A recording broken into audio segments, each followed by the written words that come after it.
as you can see, the other people have arrived for the day over there. He's dancing in his car. I'm not sure why, but we're out here going to go see wonderful Ghostbusters. You know what I hate is that you can't automatically flip the camera to go to the other side. But yeah, we're going to see Ghostbusters. I don't know what to think. I liked Afterlife a lot. I've heard some things about this being bloated, and we're going to see if that's true or not. We'll see what happens when we watch the movie, but I'm just wanting to have a good time. This is the type of movie where I feel like I just, maybe part of me needs to shut down my brain just a little bit to understand, not understand, but really get into the movie and figuring out how it's going to be. So I hope to have a good time. Gonna make this intro short, and we'll see you after the movie's done. All right, hey, back. We are together, Pat, if you remember Pat. Yo! And it's been a while since we've done anything inside the car where we're just talking directly after the movie is done. So, because you're watching the video, this is for Ghostbusters Frozen Empire. First, before we get into anything, I just want to give a general, should people go see it? So, Pat? I think people should go see it, definitely, yes. When we'll get into our thoughts about it. Right. But, I mean, you know, if, throw the feet back, grab some popcorn, and watch the movie. It's good. Yeah, I think that it's worth watching. I have my issues with it. I have things that I like about it, but in general, I think that if you want to go see it, go see it. I think if you liked Afterlife, you're gonna probably like this one. But in honest opinion, I think Afterlife is a better movie. I agree. So I agree. And if you didn't like Afterlife, you won't like this. There's stuff that they brought into this one I thought I really enjoyed, but yeah, definitely I feel Afterlife was a better. And one thing I like that they're doing here, real quick, before we really get into it, is that which I wish they would have done, you know, throughout the 90s or whatever, is they could have had different stories like this, focusing on something, you know, other than just, you know. Yeah, I wish they would have done more things like this, and now they're starting to, and that's good. It's a good thing, definitely. But yeah, you said we have issues with it. Are we doing spoilers? Or? Yeah, we can do minor spoilers. Not trying to give away. I mean, this is one of those movies where it's hard because there's nothing really like that, like twists that you're gonna give away or any shit like that. It's very straightforward. I mean, I would start with, you know. There's gonna be it's gonna be spoilers. I'm just gonna say spoilers. What it's spoiling is kind of up to you for whatever it is. But like I said, everything is straightforward. There's no twists or turns or what's gonna happen. There's probably the only twist is seen from a fucking mile away when it comes to it. Now, one of the things I said before, and I didn't, you know, say with Patrick here originally, is that a lot of people called it bloated. I 100% agree with that. I think that this is bloated with characters that we don't necessarily need to have, and it takes too long to get to your main villain of this. Like, you had Afterlife, which was basically a whole setup of a movie, right? Setting up, you know, Paul Rudd's character and the Spanglers, you know, the other family that found out they were related to Egon and all this other stuff, and you had all these things, and you had these character building moments, and now you're adding all these other characters, and one of them I think would have been fine. One of them, and maybe two, but just like we have a whole paranormal Ghostbuster secondary division now, with a bunch of people in it. I mean, it kind of led, though, if the after scene, Afterlife, or it kind of led into that. Right, so. it did, but it was just like... They didn't really explain it, but yeah. But it was too much, and there was just, I think in that section, there was just dumb shit. There was just dumb stuff that I just could not get past, and why are you doing this? Why are you going here? And you have something in this orb that you know, that is found to have high paranormal readings, breaks the EKG meter, right? And then they're gonna go over there and be like, oh, well, we've got this thing where we can separate the ghost from the hidden things, and this thing is extremely powerful and breaking our shit. We're gonna extract the ghost. Like, yeah, if it's in there, you just keep it in there. Yeah, why go to those extremes? I understand that you're doing and capturing the ghost, and using the big thing, and then you're going to give them the old house and still have them chase the city for all different types of ghosts and use something that's basically almost full, and then introduce them to, oh, well, we've got this giant one over here we've never told you about. Yeah. Like those things drive me fucking crazy, but I just feel like so much was bloated in just getting to those points. And why don't you say something before? Well, look, I can throw all that stuff that was bugging you aside. I feel like that's just an evolution of what at this point, if they've been ghost busting this long or going on with it, that they're advancing in it. That I don't know why I can throw that stuff away. It's not going to bug me. But the problem I had is, were they trying to insinuate, is Phoebe supposed to be a lesbian, or is that just a collection, just connecting? Whatever it was, that relationship was weird. Once again, if she is, I don't care. That's not the point I'm making. If anybody says anything, I can care less. It's just the point of this connection between her and this ghost girl was, to me, it just, first of all, it happened way too fast, and I just feel like it was unnecessary. It's completely unnecessary. You can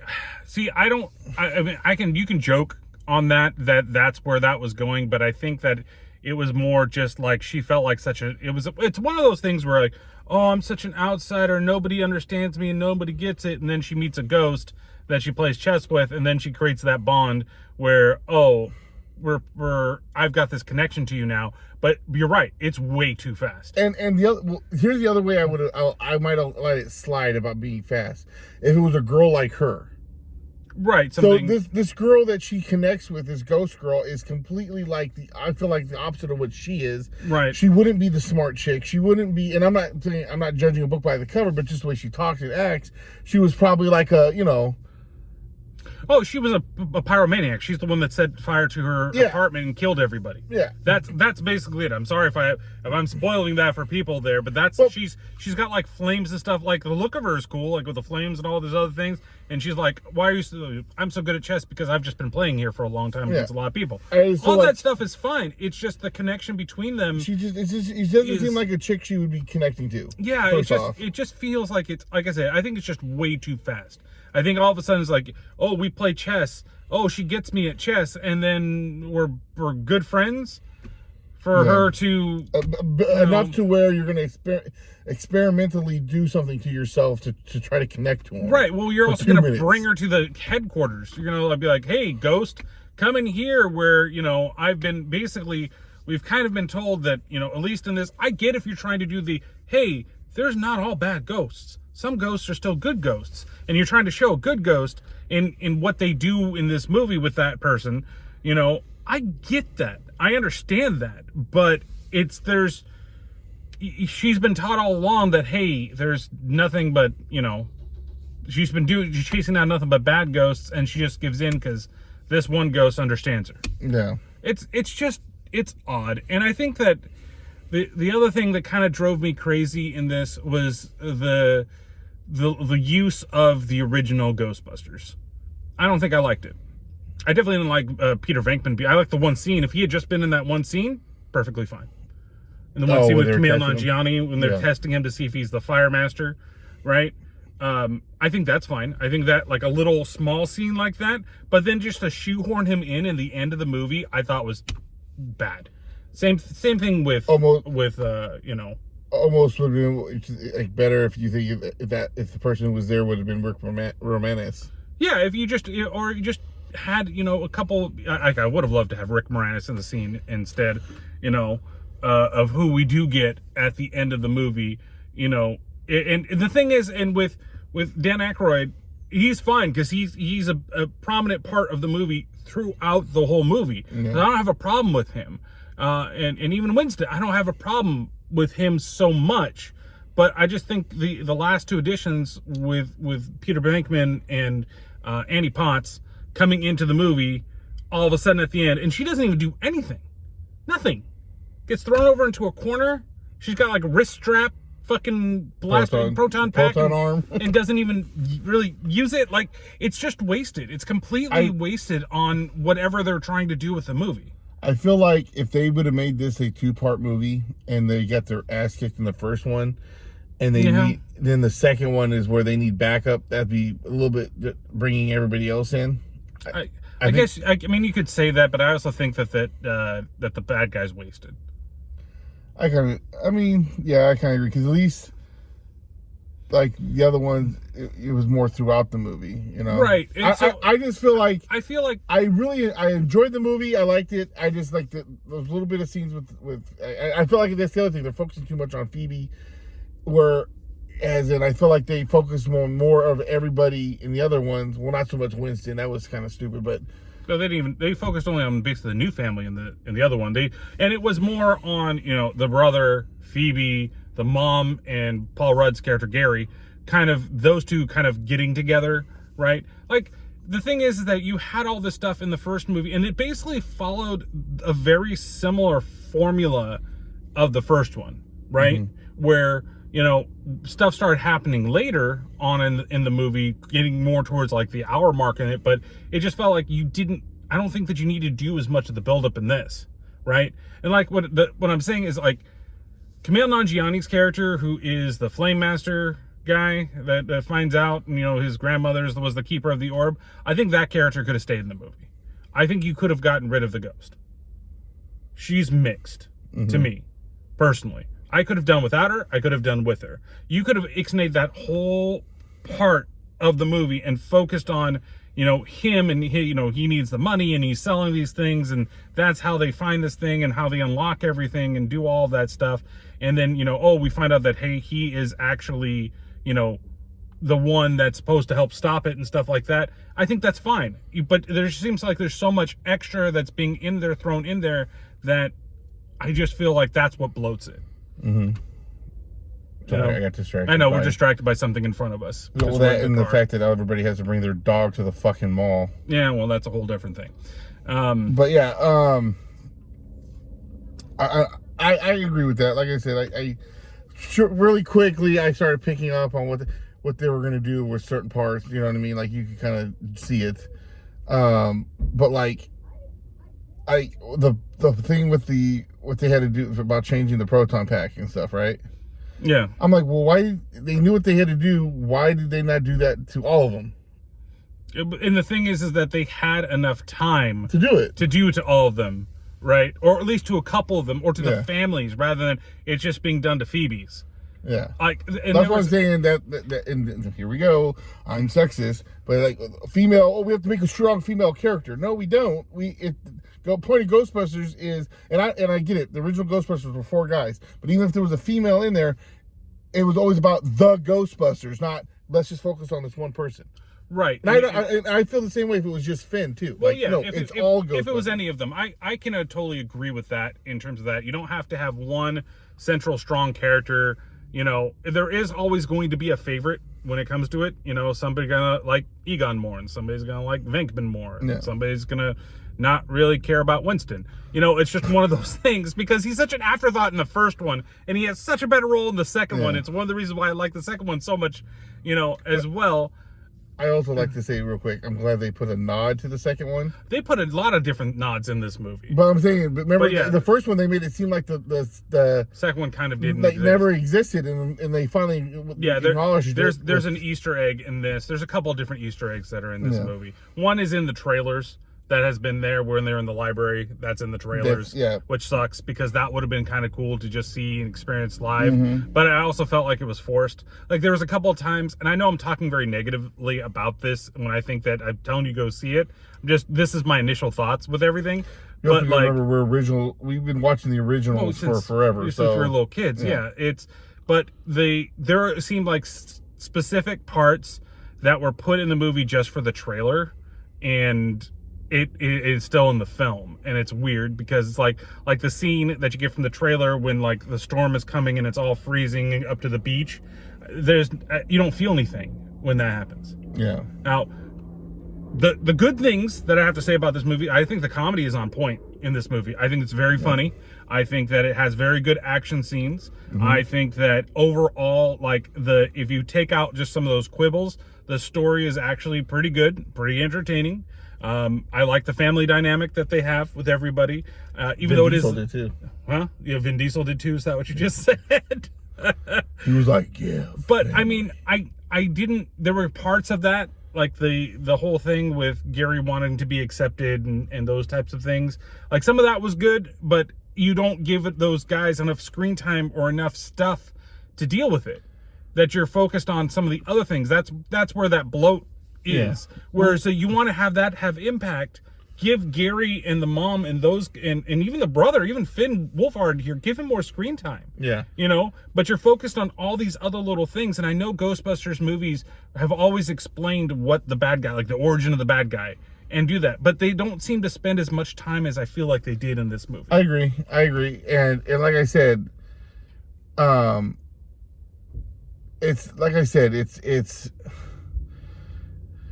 the whole story between the mom, Paul Rudd and the mom's character is like, we knew they kind of got together at the end of the other movie, Right? But it doesn't really seem like, are they married now? Are they still just going out? Like, why would if they're just been a couple? Okay, I get it, they're living together, but like, why would she call him dad or whatever? I think that they got married because he's her step, and then he goes teacher, but I think he meant to say stepfather, like because he didn't want to ruffle the boat at that point. Yeah, I know. It's just, but that wasn't explained. But then they're trying to make this whole thing of how he's supposed to feel comfortable around them or whatever. Right. Know? I also was wondering at a point, like, I guess she's supposed to be 15 in this. That means she was 13 in the first movie because I don't remember her being like that young. No, I think it was. Yeah. Was it? Yeah. Was she mentioned to be 13? I could have sworn that she was older than that for the first movie, but I think that it's still. Well, I give it to her. She's the way she. I'm not hating on her acting. Like I said, that when you watch her act, at least in the first one, I feel like she felt like she was older than I think what she was. So. Right, and I think that, and maybe this is going to be the negative thing that people are. Hey, I thought she acted better in Afterlife than she did this. Oh, I agree. I think she was stiffer in this movie for some reason. I feel like because I think they instead of letting her be the nerdy girl or whatever, the smart scientist girl that she was in Afterlife.